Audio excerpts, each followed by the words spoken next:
کہ کس طرح چیزوں کو نا سائنٹیفک پیمانے کے اوپر ہم لاتے ہیں، ہبس کیا ہوتی ہیں، یہ سیکشن کٹنگ جو ہم کرتے ہیں، زائل انفلوئنگ کیا ہے، پھر را مٹیریل کی اسپیسیفیکیشنز بنائیں.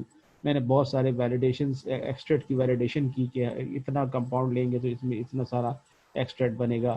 تو یہ ساری ایکٹیویٹیز میں نے خود پرفارم کی اور میں نے وہاں پہ اس کو اسٹیبلش کیا، وہاں کے پروٹوکالز بنائے، وہاں کے بی ایم آر، بیچ مینوفیکچرنگ ریکارڈ، بیچ پیکنگ ریکارڈ.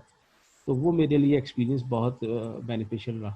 اور چونکہ یہ اس میں سارا کام ریسرچ اینڈ ڈیولپمنٹ کے حوالے سے تھا تو میرا اکثر جو ہے وہ رابطہ ایچ ای جے ریسرچ انسٹیٹیوٹ میں ہوتا تھا.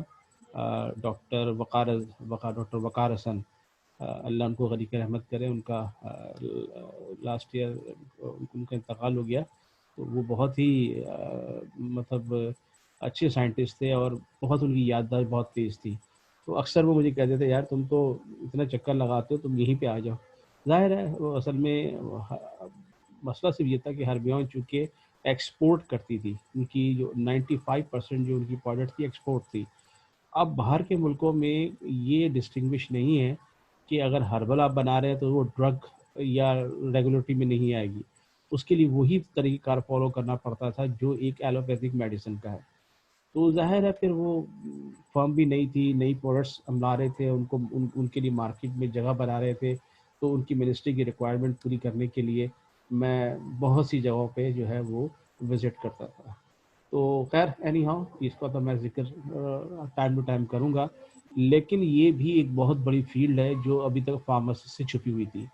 لیکن ان شاء اللہ تعالیٰ اب بہت سارے فارماسسٹ آپ کو کوالٹی کنٹرول لیبس میں نظر آتے ہیں. ہمدرد کے جو لیب ہے ہماری فاؤنڈیشنز کی لیب ہے اس کے اندر بھی فارماسسٹ ہیں، مینیجرز ہیں، اور انکلوڈنگ میں نے ایک ایڈ دیکھا جس میں ہیموپیتھک پہ بھی ایک فارماسسٹ یا ریگولیٹری افیئر کا چیز میں. تو یہ چیزیں جو پہلے ہماری پیرٹیز میں نہیں ہوتی تھی اب یہ آنا شروع ہو گئی. تو کوشش میں کروں گا کہ اس لیکچر میں تھوڑا سا آپ کو ہربل میڈیسن کے بارے میں بریفلی بتاؤں.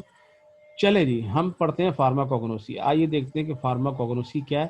پھر میں جو ڈفرینٹ آپ کے میتھڈ ہیں، ٹریڈیشنل میتھڈ ہیں ڈرگ ڈیلیوری کے ان آلٹرنیٹیو میڈیسن، وہ میں آپ سے ڈسکس کروں گا.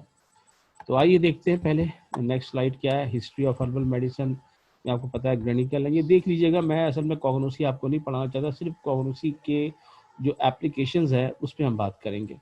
تو ہسٹری آف ہربل میڈیسن میں آپ نے دیکھ لیا ہوگا کلینیکلز ہیں اور بہت سے لوگ نے کام کیا اس کے اوپر. بعد میں اور بھی سائنٹسٹ آئے. تو یہ اصل میں جو تھے وہ پائنیئرز تھے. ٹھیک ہے. اس کے بعد مسلم سائنٹسٹ نے بہت کام کیا، یونانی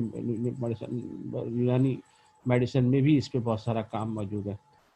آئیے دیکھیں جناب، ہم یہ فارماکوگنوسی جو لفظ یہ ورڈ آیا کہاں سے. یہ دیکھیں یہ سلائیڈ آپ کو نظر آ رہی ہے، اس میں دو ورڈ ہیں. گریک میں لکھا ہے فارمو کون، اور ایک لفظ آپ کو اور نظر آ رہا ہے گیگو نوسکو. گیگو نوسکو یہ اصل میں فارماکوگنوسی کا ڈرائیو ہے. پلس فارماکون ایک ڈرگ ہے، ایک لفظ ہے. فارماکون کا مطلب ہوتا ہے بیسیکلی ڈرگ، اوکے، لیٹن میں جسی کی میڈیسنل ویلیو. ٹھیک ہے. فارماکون اینڈ گیگنوسکو اسی سے ایکول جو بنا وہ بنا فارماکوگنوسی. اب اس کا انگلش ٹرانسلیٹ کریں تو فارماکون کا مطلب ڈرگ ہے اور گیگنوسکو کا مطلب نالج ہے. اور اس کا اگر آپ کنکلوژن نکالیں گے تو نالج آف ڈرگ. بلکہ بہت سارے ہمارے جو اساتذہ تھے وہ کہتے تھے اصل فارمیسی ہی فارماکوگنوسی ہے. خیر ہر بندے کا اپنا جو ٹاپک ہوتا ہے اس کو ٹاپک کو امپیسائز کرتا ہے اور کہتا ہے کہ صاحب یہ جو ہے نا یہ ہی اصل ٹاپک ہے. کیمسٹری والے اپنی دلچسپی دیتے ہیں، فارماسیوٹکس والے اپنی دیتے ہیں، فارماکولوجی والے اپنی دیتے ہیں. لیکن دیکھیں اگر کوئی بھی ٹاپک، کوئی بھی ڈسپلن اگر سائنٹیفک بیس کے اوپر ہوگا تو اس میں ایک دوسری چیزیں انٹر لنک کریں گی. امید ہے ہو سکتا ہے آپ کی نالج میں ہو. یہ فارماکوگنوسی کا جو میں نے ڈرائیو کیا ایک بہت اچھی بک سے میں نے یہ سلائڈس لی. تو یہ آپ یاد رکھیے فارماکون دو ورڈ سے ہے اور گیگونوسکو GIGNOS گیگونوسکو سے یہ فارماکوگنوسی بن گیا. ٹھیک ہے. تو اس کی انگلش میں کیا ہے؟ Drug plus knowledge of drug. آئیے دیکھتے ہیں فارماکوگنوسی کیا ہے. The emergence term of pharmacology is defined the study of sustainable biological active natural resource.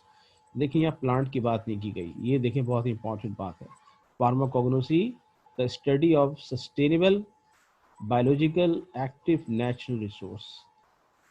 ٹھیک ہے, دیکھیں نیچرل ریسورس میں صرف آپ کے پاس پلانٹس نہیں آتے, اس میں کچھ اینیملز بھی آتے ہیں. جیسے آپ نے مجھے نہیں پتا فارماکوگنوسی میں ہمیں تو باقاعدہ وہ ویل مچھلی کا شکار بتایا تھا کہ کس طرح ہم کرتے ہیں. پھر اس میں سلک کوکونز ہے, اس میں اور بھی ڈائیورسٹی جو ہے وہ اس میں آتی ہے کہ جو بایو ایکٹیویٹی ہے وہ ہے. تو یہ اصل میں